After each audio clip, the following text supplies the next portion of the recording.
Good evening.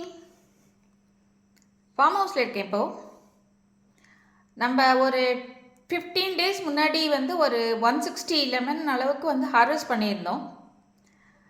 So இந்த வாட்டி நான் என்ன பண்ணேன்னா, ரெகுலர் பிக்கிள் தவிர ஹாட் அண்ட் ஸ்வீட் பிக்கிளும் பண்ணலாம் அப்படின்னு யோசிச்சுருந்தேன்.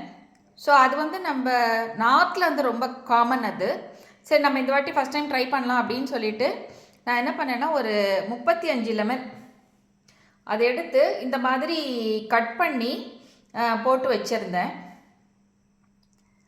பேலன்ஸ் இருக்கிறது வந்து நம்ம ரெகுலர் லெமன் பிக்கிளுக்கு எடுத்துட்டேன். இதுவும் ஊறிடுது. ஸோ இனிமேல் இது வந்து நம்ம we can start using it இது. ஸோ இதுக்கு என்ன பண்ணுவோம் அப்படின்னா வந்து பார்த்திங்கன்னா, நம்ம லெமன் பிக்கிள் மாதிரி ஜஸ்ட் அப்படியே கட் பண்ணி மட்டும் போடாமல் கொஞ்சம் லைட்டாக ஸ்க்வீஸ் பண்ணுவோம். ஒரு 30% நம்மளோட ஜூஸ் வரா மாதிரி ஸ்க்வீஸ் பண்ணணும்.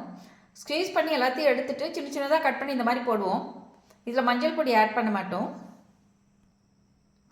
இதில் சால்ட்டும் ஓமம் போட்டு ஊற வச்சுருந்தோம். இப்போ நம்ம அந்த ஸ்க்வீஸ் பண்ணி அந்த ஜூஸ் வச்சுருக்கோம் இல்லையா, இதை கட் பண்ணிவிட்டு இது உள்ளே போட்டு அந்த ஜூஸையும் இதிலே போட்டுருவோம். அது தவிர வந்து பார்த்திங்கன்னா, நான் வந்து அந்த 35 வந்து ஒரு 27 வந்து இந்த மாதிரி கட் பண்ணி போட்டேன். இன்னொரு 8 வந்து பார்த்திங்கன்னா ஒன்லி ஜூஸ். நம்ம அந்த ஸ்கின் யூஸ் பண்ண முடியாது, தூக்கி போட வேண்டியதான். ஏன்னா அது பொட்டை புழிஞ்சிருவோம். அந்த 8 லெமனோட ஜூஸையும் இதில் போட்டுட்டு ஊற வச்சுருவோம். ஊற வச்சா இந்த மாதிரி நம்மளுக்கு வந்து நல்லா ஊறி நல்லா சாஃப்டாக நம்மளுக்கு வந்து இந்த இது ரெடி ஆகிடுது. இப்போ இதில் வந்து நம்ம என்ன பண்ணுவோன்னா, காரப்பொடி போட்டு நாட்டு சக்கரை போடணும், இல்லாட்டா வெல்லம் துருவி போடணும். இப்போ நான் இதில் வந்து மிளகாப்பொடி ஆட் பண்ணியிருக்கேன். நாட்டு சக்கரை வந்து மெஷர் பண்ணி வச்சுருக்கேன். இப்போ நான் இதில் ஆட் பண்ணிவிடுவேன்.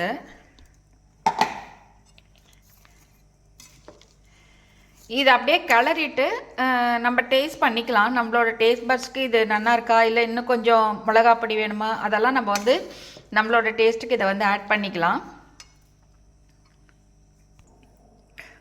நான் இப்போ வந்து இதை நல்லா கிளறி விட்டுட்டேன். இதில் இன்னும் கொஞ்சம் வெல்லம் போடணும் போல் இருக்குது. காரம் கரெக்டாக தான் இருக்குது. பட் பார்க்கணும், நான் வந்து இதை எடுத்து திருப்பி வச்சிட போகிறேன். ஒரு 2 days 3 days ஊறட்டும். ஊறிட்ட பிறகு எப்படி இருக்குன்னு பார்த்துடலாம். அது போகிறோம் அப்படின்னா நம்ம அதோட வந்து ஒரு 3 daysக்கு அப்புறமா யூஸ் பண்ண ஆரம்பிச்சிடலாம். ஏன்னா ஏற்கனவே இது வந்து நல்லா சாஃப்டாக ஊறியிருக்கு. ஒன்லி இந்த காரமும் இனிப்பும் தான் இது வந்து அப்சார்ப் பண்ணிக்கணும்.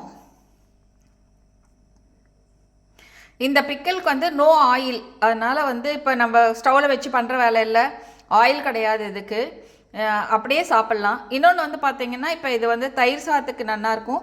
ப்ளஸ் நம்ம வந்து இப்போ அடைக்கி பெசரட்டுக்கு அந்த மாதிரி வச்சு சாப்பிட்றதுக்கும் இது ரொம்ப டேஸ்டியாக இருக்கும். இதில் காரமும் இனிப்பு மட்டும் நம்ம டேஸ்ட்டுக்கு ஆட் பண்ணோம். அந்த ஓமம் வந்து உங்களுக்கு ஒரு நல்ல ஃப்ளேவர் கொடுக்கும் இதுக்கு.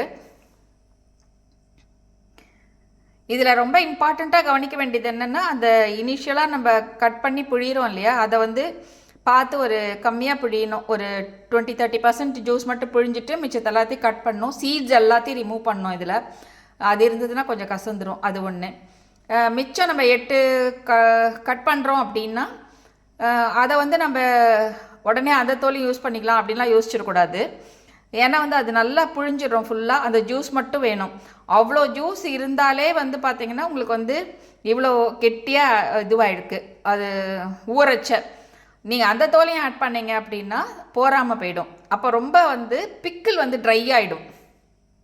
பிக்கிள் வந்து இந்த மாதிரி நல்லா இதுவாக இருக்காது. ஸோ அதுதான் வந்து ரொம்ப இம்பார்ட்டன்ட் ஃபேக்டர் இதில். இது நல்லா ஊறட்டும். எப்படி இருக்குன்னு பார்த்துட்டு தேவைன்னா நான் வந்து மிளகாப்பொடியோ இல்லாட்டா இன்னும் கொஞ்சம் நாட்டு சர்க்கரையோ ஆட் பண்ணுறேன். பண்ணிவிட்டு நான் வந்து பாட்டில் பண்ணச்சு உங்களுக்கு ஒரு போஸ்ட் கொடுக்குறேன். தேங்க்யூ.